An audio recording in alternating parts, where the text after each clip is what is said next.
I think that's enough for everyone who will be joining to join. So without further ado, let's get started. Well, hello and welcome to this update from Cordis Asset Management on the Cordis Global Medical Technology Fund. My name is Michael Cartmill. I'm co-founder and as of February 2023, CEO of Cordis Asset Management.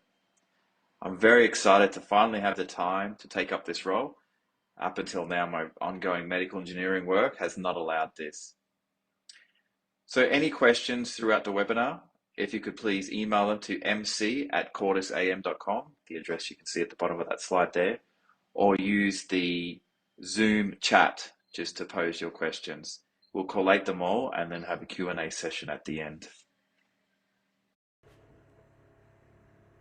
Before we move on, I'd just like to provide the obligatory disclaimer that all information here is provided for general purpose only and should not be considered as professional advice. The PDFs can be found at our website, cordisam.com. Okay, getting into it. Today we're going to talk through three topics. I shall quickly go through some operational updates, then hand it over to Cordis Chief Investment Officer James Cook, who shall summarise the fund performance in the setting of the current macro environment. We then have the pleasure of Cordis co-founder and head of cardiothoracic surgery at the recently opened Victoria Heart Hospital, Professor Mike Vallely, follow this with an update on the Cordis Medical Advisory Panel, and then provide us with some insights into what he is seeing at the coalface in his role as head of a major public health service. We'll conclude things with Jacob Sellermeyer, Cordis Portfolio Manager, describing some opportunities the investment team has been researching and indeed that the Cordis Global Medical Technology Fund, holds a position in. So Cordis is structured as an institutional quality retail fund using the highest quality service providers.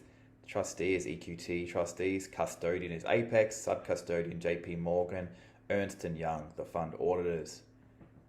So all this outsourcing of services allows the core Cordis team to focus on funds management, and we've really operationalized the processes.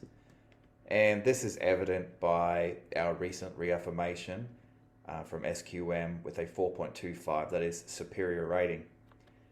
And all of the aforementioned has resulted in us being accepted on 5 platforms. They are NetWealth, Hub24, Macquarie, Dash, and Mason Stevens. So with that, I would like to hand it over now to James Cook, Cordis CIO, to provide an update on the fund performance. James. Thanks, Michael. What I propose to do over the next few minutes is have a look at the performance of the fund since we launched it in July 2021, explore the machinations of the markets in that time. We'll then have a look at the emerging disparity that we currently see between valuations and earnings, and have a look at the underlying fundamentals for the med tech sector in which we invest, and we'll entertain the notion of why we think the resilient earnings growth thesis is still very much intact. From a unit price of $1 at launch, we rallied to $1.10, and then with the advent of COVID and prospects of an outbreak of inflation and a shift in the interest rate regime, we saw all valuations across growth stocks, including our portfolio, marked down quite considerably, and we saw our unit price fall just below 80 cents as a consequence. Since that time, we've actually started to rally quite convincingly, and we currently have the unit price just over 90 cents. We lagged our broader benchmark, the Global 1200 Healthcare Index, primarily because of the major influence that the big pharmaceuticals had as they brought vaccine solutions to the COVID pandemic to the market, and that led to a substantial outperformance of those companies. But in recent times, we've actually started to see the underlying fundamentals of our stocks come to the fore and be appreciated, and we're actually beginning to outperform the market. With the outbreak of inflation, financial markets have been impacted by the response of central authorities, with tighter monetary conditions resulting from an unwinding of quantitative easing programs and a dramatic reversal of the historically low interest rate regimes. And with the higher interest rates comes a higher cost of capital and prospects for a downturn in economic conditions and demand.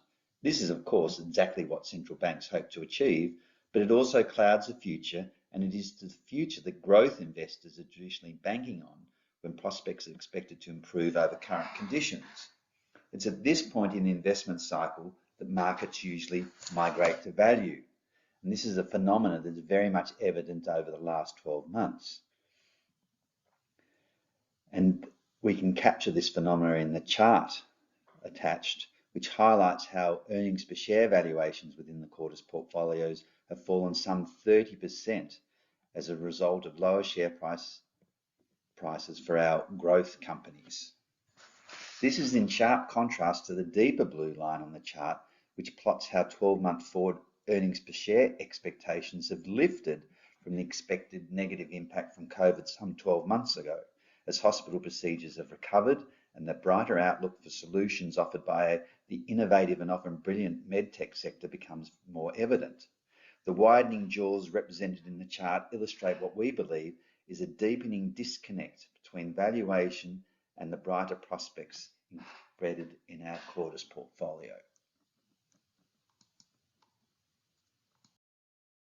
The current chart illustrates how the brighter prospects for future earnings per share growth for the Cordis portfolio is now sitting at about 12.3%, a jump from 7.7% 12 months ago, which was at the height of economic concerns. This contrasts against the broader healthcare sector, which is probably coming in at around 3% for future earnings growth, as the tailwinds for big pharmaceuticals fall out, and an even sharper contrast against global equities, where current consensus suggests it will struggle to post any positive earnings growth at all. So why the resilience in the medtech earnings? Well, it is for the very reason we targeted the sector in the first instance. Many of the critical chronic conditions we see across aging Western economies, such as diabetes and coronary failures, do not simply disappear because of economic downturns or pandemics. The incidents do not fall, so that the recent disruptions to procedures associated with medical devices due to COVID have only increased the waiting lists for application of the medical technology that such as the portfolio is exposed to. As hospitals and clinics normalise operations after COVID disruptions, pent-up demand will see earnings rebound off the lower base, presenting a sharp contrast to broader equities and a potentially powerful diversification tool for equity portfolios by leveraging the resilient growth thematic of medtech that we at Cordis subscribe to and believe is deeply embedded across the sector.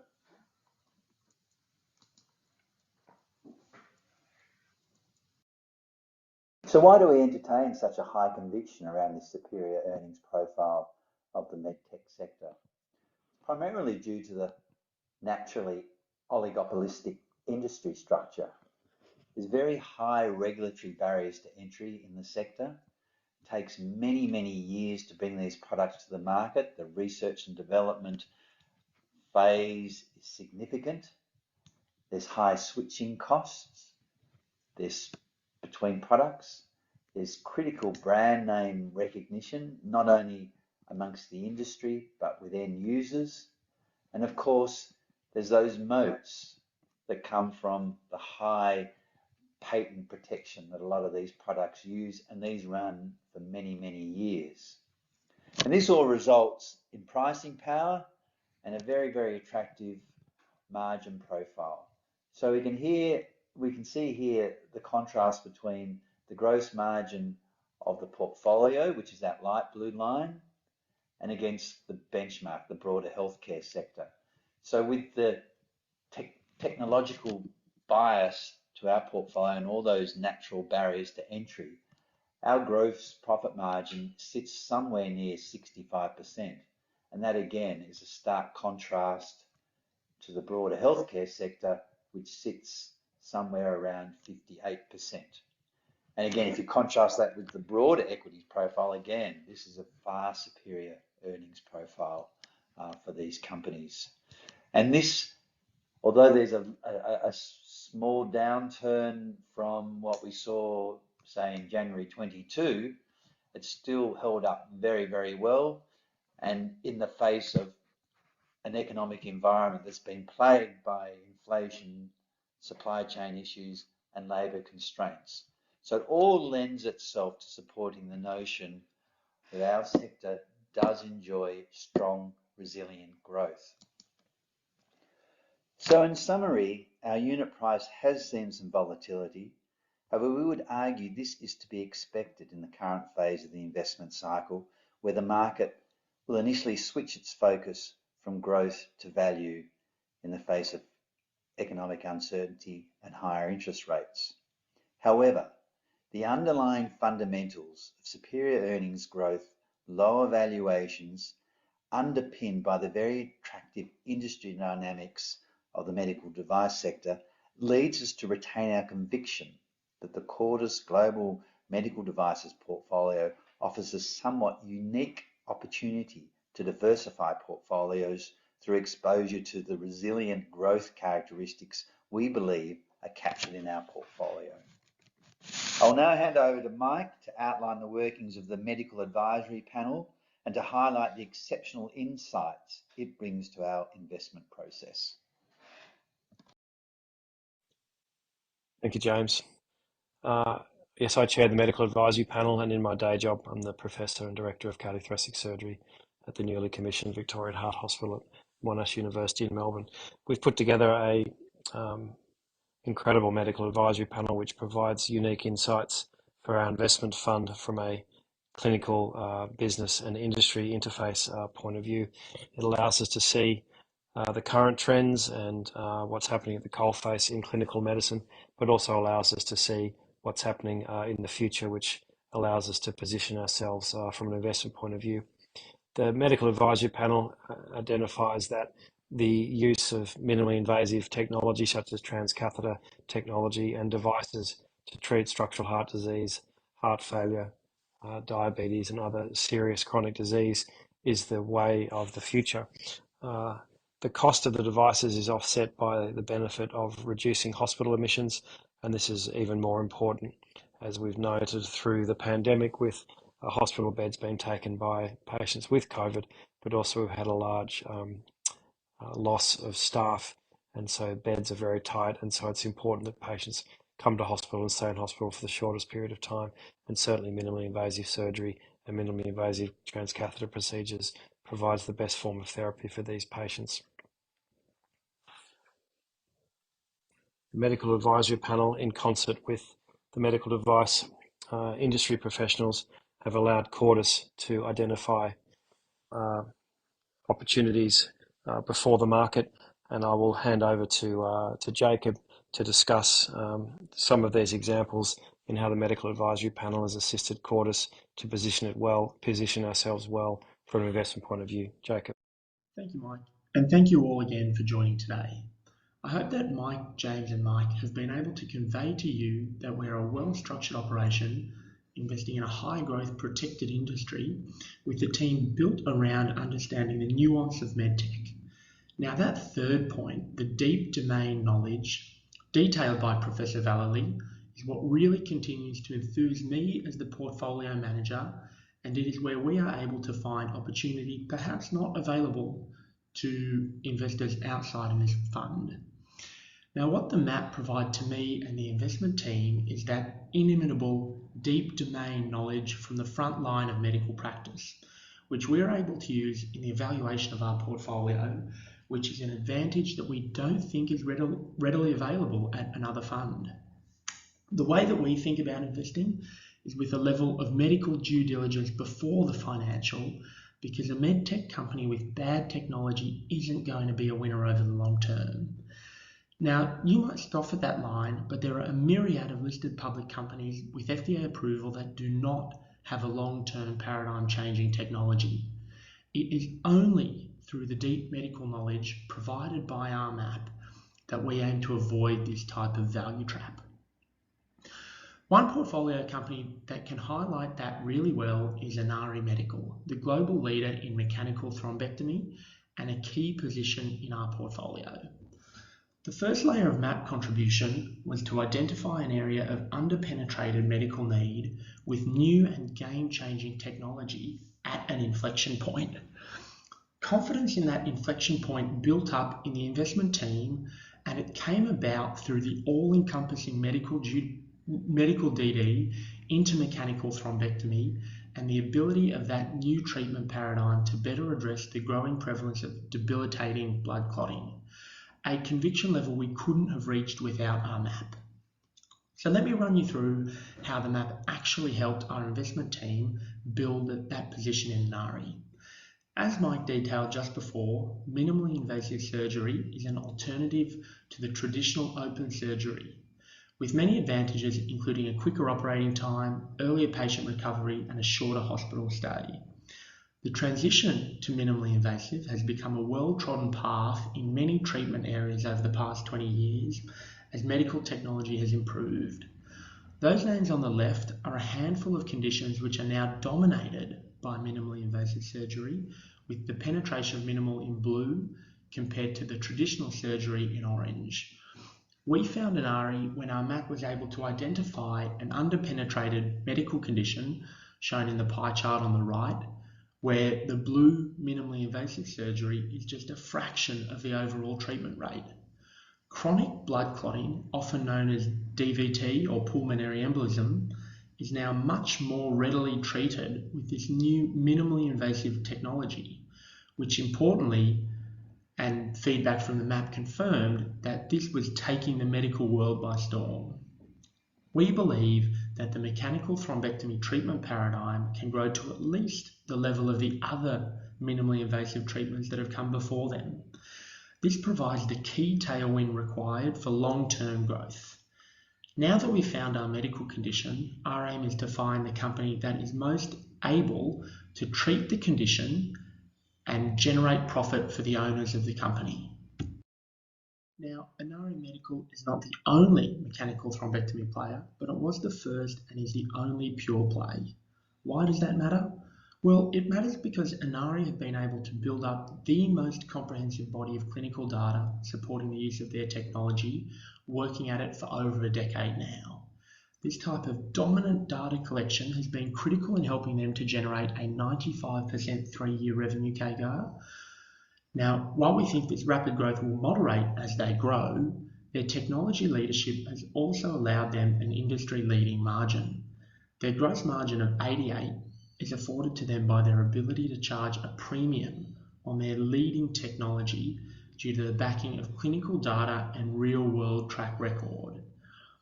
All of that has been achieved with a debt-free balance sheet, giving the company operational capability moving forward and our investment a layer of downside protection.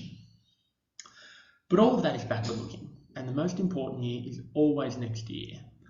We have just completed another deep dive into the Inari technology portfolio with our MAP and their network, giving us further conviction in their competitively dominant position for years to come.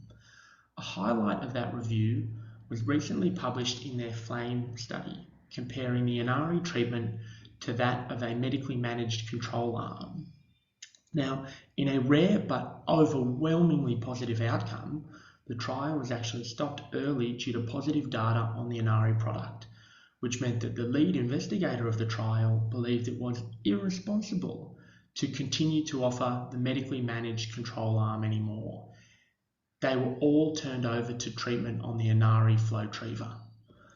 Pairing that type of dominant data with their top quality financial profile, we see continued growth at their high margin clip. They also have an attractive product pipeline going forward and an international rollout ahead of them to continue to drive that great growth. The most appealing bit about Inari at the moment is the valuation compared to other high growth medtech peers, which has led to Inari becoming a core position in the fund.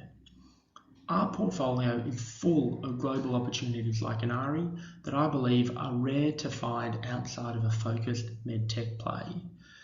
And with that, I'll throw it back over to Mike. Mike? Thank you, Jacob, and thank you, James and Mike, and indeed the entire Cordis team for putting this together.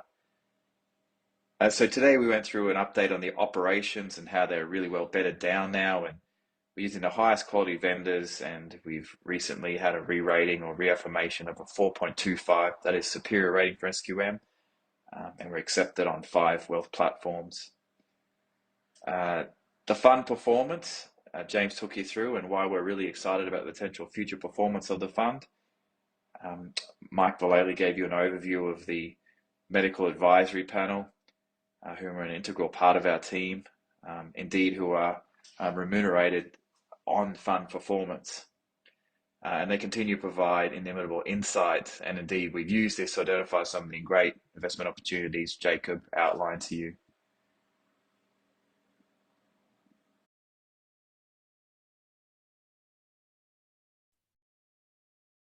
Okay, so we're throwing it open to Q&A at the moment. We've had a few questions come through via the email. So the first one is probably a bit of a higher level question that I think everyone will benefit from, and it's to you, Professor Vallely. So can you just sort of take us through what the advantage of minimally invasive or transcatheter surgery is, and how you think that's going to sort of what the mix is going to be in the future of minimally invasive or transcatheter? Very good question. Thanks, Mike. Number one is open heart surgery is invasive. You divide the sternum and you put a patient on a heart-lung machine, and that's two things that's not appealing to a lot of people, and it's also not suitable for a lot of people who are old and frail. So what the minimally invasive is, it's opened up a much larger market of patients that can have therapies.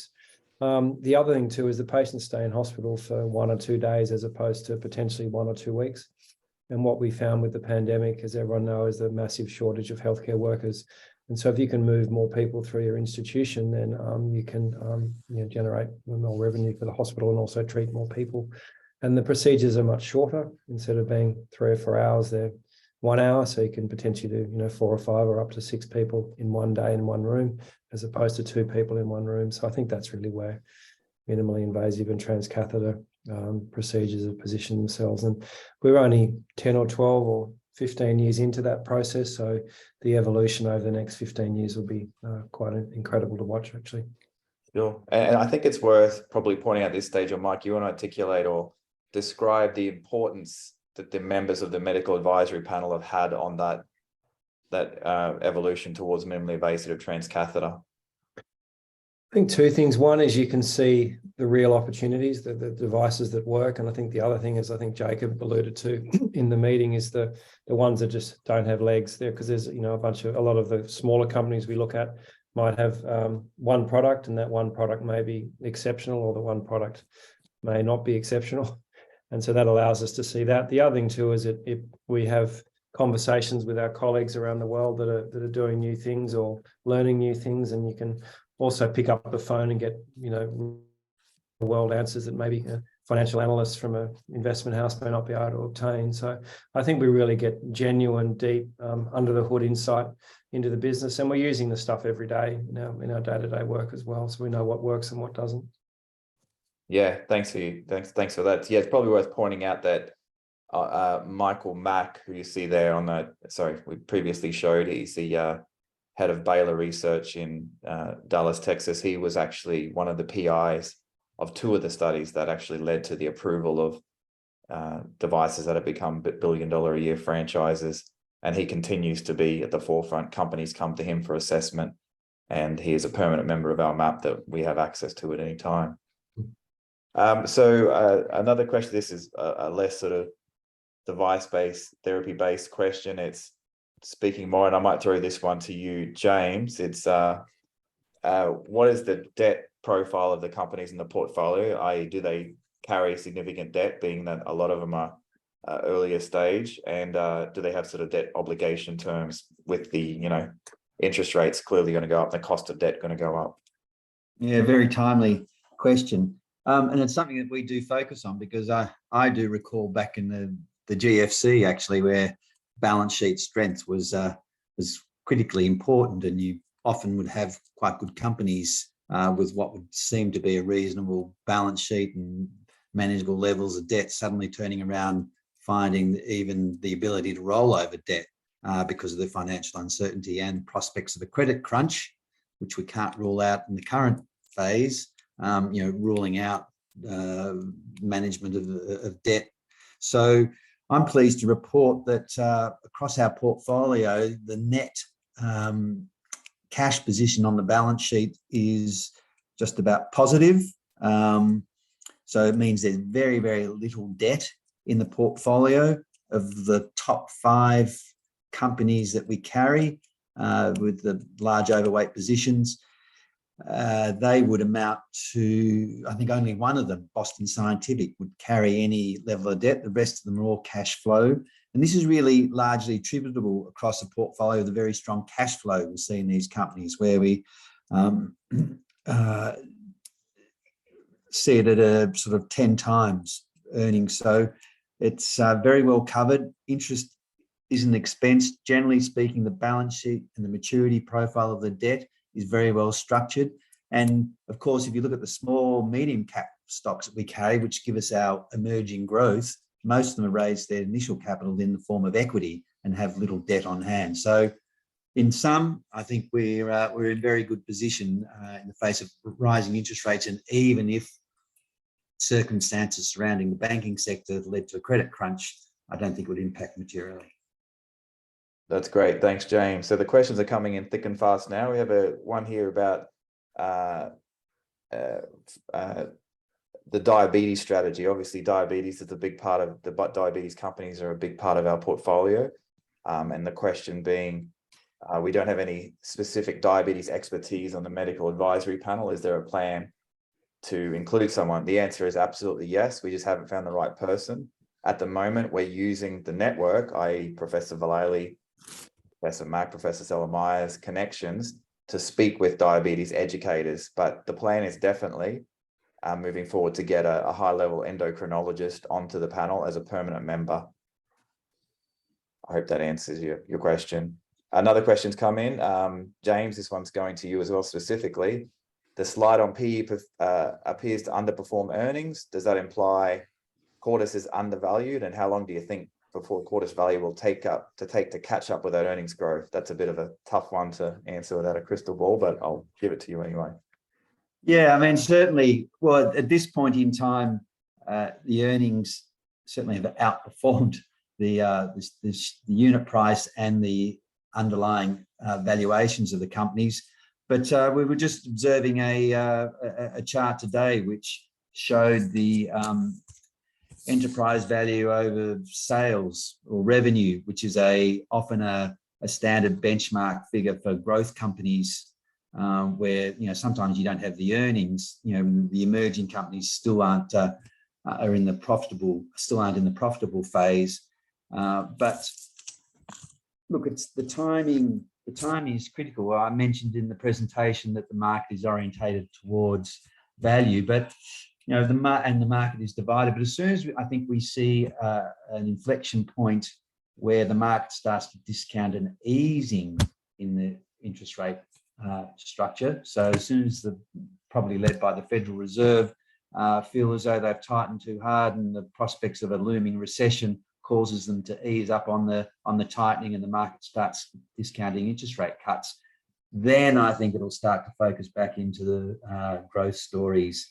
And that could happen next month, it might be next year. But in the meantime, I do subscribe to the theory that fundamentals will dominate. In the longer term, that's the one thing that you can bank on. And that will eventually smooth out all these rises and volatility that we've seen around emotion. And that's really what's driving the volatility in share prices. The fundamentals aren't changing, but it's the market's perception of what these companies are worth, which is changing quite dramatically, and that's what's leading to volatility. But at the end of the day, if the earnings are there and the value's there and the balance sheets and the cash flow and eventually the dividends are there, I think these companies will perform very well. Thanks, James. Jacob, one for you specifically has come in. Can you speak to some companies that have performed particularly well and equally some companies that performed particularly poorly? Yeah, sure. I much prefer talking about the first part of that question, but I'll give both a go. When we look at the companies that are performing well at the moment and performing poorly, we look at the fundamentals. We don't look at the share price movement and the volatility because of the things that James talked about. One company that I'll talk about doing quite well at the moment is a company that we write about a lot called Silk Road Medical. They have a novel treatment in a monopoly market with FDA approval, and they're growing really well with really good medical feedback. That company, the share price of that company has traded from high 20 to low 70 over a 52-week period. They're roughly at $38 a share at the moment. And you can all imagine that, over that 1 year period, the intrinsic value of that company has not changed as dramatically as a $28 to $72 share price move and then back down to the middle. So as an active manager, we really love the companies that are performing really well fundamentally, that are growing, becoming more profitable with that really good connection and network in the medical world. And then we can take advantage of the price moves to buy in when they look cheap and take profit when they run a bit. And Silk Road has been a really good company for that. They remain a core position in the portfolio, and we're in it for the long term because of their fundamental growth, but we will trade around where and when we see a good value opportunity.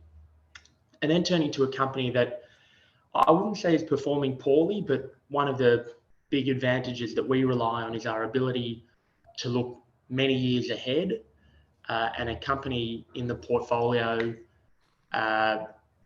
which has a dominant medical treatment paradigm in cardiac ablation is potentially under threat in the long term with new technology which has not been FDA approved, is a long way away from coming to market. But they're the things that we're looking at down the track to make sure that we don't get burnt with a position in a portfolio company which has become technologically redundant. So new technology coming out called PFA might replace the current technology in the portfolio. And over the next 12, 18-month period, we'll continue doing deep medical DD on that technological outlook and track how the companies are going. But at the moment, we're very happy with every position in the portfolio company. They're all coming out of what was a really hard 2021 and 2022, and they're looking really good to trade in 2023. But we're always looking 2, 3, 4 years down the track for anything that could rock the boat. Excellent. Thanks, Jacob. So another one's come in. How has the fund performed? There's 2 questions on the same sort of topic here. During the last weeks, months, during the banking system turmoil, Jacob or James, either one of you, perhaps Jacob, James, if you want to take that one as the portfolio manager. Yep, happy to take that one. In terms of how we've performed, we've had a really good kind of financial year to date. So from July through to now, particularly February and March, when that the external banking issues have been really in the focus of the broader financial market. So our February, March have been really pleasing in terms of share price performance while that has all been going on around us. Fortunately, none of our companies are largely exposed to either Silicon Valley Bank or First Republic. No or minimal deposits with them and not much loan activity dealt with. The 2, 3 in particular have been hit. And then again, we look at the fundamentals and not much changes week to week, month to month, but the momentum that our companies have been building over, the year and a half, 20 months that we've been invested in them is much more important than what we view as short-term share price movements. And if the value goes down further, as James pointed out, due to a multiple rather than due to the fundamentals, as an active manager, we think we're in a better position for putting the fund in a good position looking forward. Thanks, Jacob. So we've got a follow-on question there. Good, robust discussion here. So you mentioned the company that didn't perform too well. do you want to speak to what did Cordis learn from that poor performing company? Yeah, look, I just want to clarify that that company, this cardiac ablation company, has not performed poorly. That is one that is on our kind of watch list for future technological disruption. At the moment, we've got a couple of portfolio companies which we always keep an eye on because the dynamic landscape is always shifting. But there are no companies in the portfolio today that keep me up at night, that we worry about. We're always looking further down the track for companies that could change that dynamic. But at the moment, the companies and their fundamental underlying performance continue to go pretty well. In terms of what we've learned, it's just that kind of front foot. We want to be proactive, not reactive. And that is proactive interaction with the map. We don't want to wait for them to come to us with information.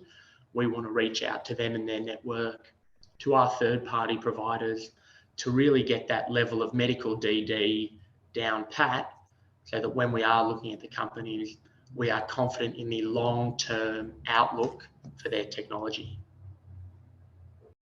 No, that's great. Now, I could probably add some flavor to that as well, is that we've actually strengthened the medical advisory panel with the addition of a US-based electrophysiologist to help assess opportunities and companies exactly like the one you're speaking of.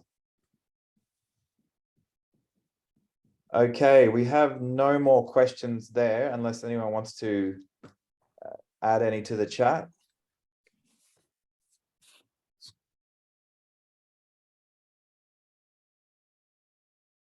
No, well, please, if you do have a question at any stage, at any later stage, please reach out to us. We're more than happy to have one-on-one chats or answer your questions as best we can.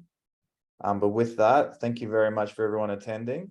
And you'll receive follow-up emails shortly from our distribution team.